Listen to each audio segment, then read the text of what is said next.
Alright y'all, welcome back to the channel and to some more turkey patterning. And I've got a really interesting combination out here today that I'm really excited to see how it performs, because it's not a very typical combination and it may throw a really hot pattern or it may throw a terrible pattern. So I'm going to start out with the setup today, which is the 1187 Premier here with this choke in it. This is a Carlson's heavyweight TSS turkey choke, and it's a 640 constriction, so a lot of constriction out of this choke. Much tighter than your typical 12 gauge turkey choke. So we're working with quite a bit of constriction out of this guy today, which leads me to the load we're going to be running are some of the Winchester Longbeard XR loads. These are the 12 gauge 3-inch 1050 feet per second, ounce and 7/8 of number 6.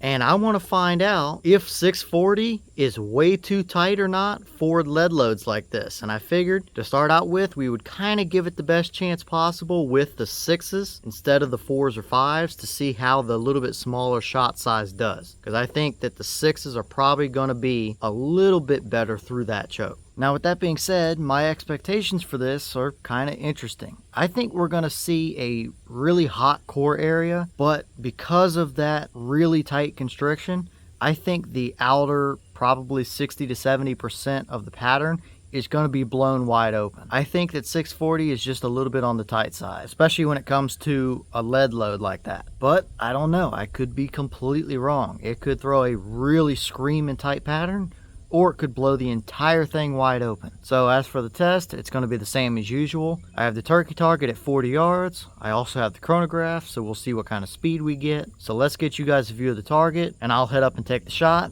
Then we'll glance at everything and see how these things actually perform together. So let's go over here and shoot them and see what this 640 gives us with a lead load.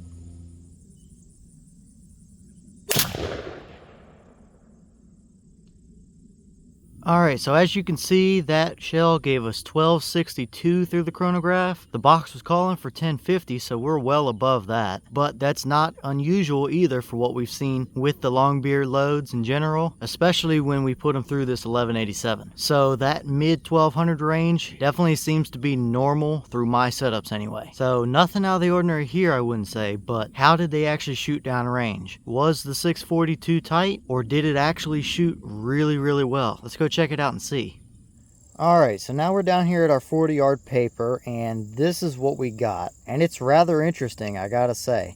Now that core right there is a ridiculously hot looking core for a lead pattern at 40 yards. I mean, that is beyond a dead turkey. Now we were a little bit low and a little bit to the left, but I don't think it really matters at all when you've got that much shot on that paper right there. And if we would have been perfectly center, it would have been even more impressive. So right off the bat, that core area there looks way better than what I thought it might, being a 640 constriction choke. But if we look at the outskirt edges here, we start to see a little bit of what I kind of guessed about or was concerned about at the beginning. Now, it's not unusual to have a few flyers from these Longbeard 6s, but as we see around the bottom here, there is a little bit more of an open sporadic edge around this pattern all the way through here, even up to the top and down the sides. It's definitely not terrible, and it's not near as bad as what I thought it might be going into this, but I definitely think we saw a little bit of the edges kind of blow themselves open being that tight of a choke. Again, like I said, it's nowhere near what I expected it to be. I was kind of guessing maybe a baseball sized hot core and the rest was going to be kind of sporadically blown open. That is clearly not the case out of this one. I don't think I would have any problems taking that out after a turkey, that's for sure. Now in at closer ranges, that would be an incredibly tight pattern. So I would say this combination is definitely a combination that you want to keep the birds out past 30 yards with. But either way, at the end of the day, that is a beyond dead turkey right there. And I don't really have too many complaints about that pattern at all for what kind of setup we just ran those shells through. That's way better than what I was expecting to see anyway. Okay, and here's the wad out of that shell. And as you can clearly see here, this is a result of that tight of a choke. We had 2 of these petals that kind of tore themselves off here, and we have some pretty decent tears in some of these other ones as well. But there's nothing down in there other than some of just the little bit of buffer material they use. But clearly, I don't think it really affected our pattern performance any, which just goes to show how good that kind of waxy buffer material stuff is that these Longbeard shells have in them. So definitely pretty interesting to see here, but I don't think it really affected our performance any on this one.